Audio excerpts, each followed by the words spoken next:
आम्ही आता आयर्लंडमधील शेनॉन या प्रसिद्ध नदीच्या किनाऱ्याला आहोत।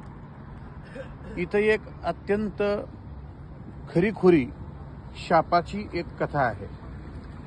इथं काउंटी मॅचेस फेमस आहेत। कोर्स ऑफ काउंटी मॅयो 1950 ची ही घटना आहे। तर एक काउंटी मॅच एका टीमने जिंकली होती।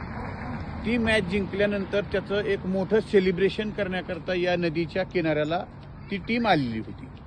नेमकं त्याच वेळी इथं एक अंत्यविधी सुरू होता। अंत्यविधी सुरू असताना यांचा जल्लोष मात्र खूप मोठमोठ्या आवाजात त्या टीमचा होता, तो कमी केला जात नव्हता। मग तिथले जे प्रिस्ट होते त्या प्रिस्टने या जिंकलेल्या टीमला एक शाप दिला।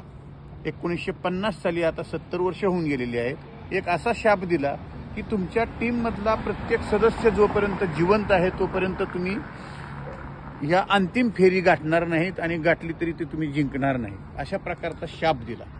आता तो शाप देऊन सुमारे 70 वर्ष झालेली आहेत, तरीही त्या टीम मधील आतापर्यंत जितके सदस्य जिवंत आहेत ती टीम फायनल कधी जिंकलेली नाही। आणि जर त्या टीम मधला कोणी सदस्य मयत झाला तर इथल्या पेपरमध्ये पहिल्या पानावर बातमी येते की आता इतके सदस्य मेलेत, आता इतके जिवंत आहेत। आता सध्या असा ऐकिवात आहे की त्या टीम मधील फक्त एक सदस्य जिवंत आहे, सर्वजण मयत झाले।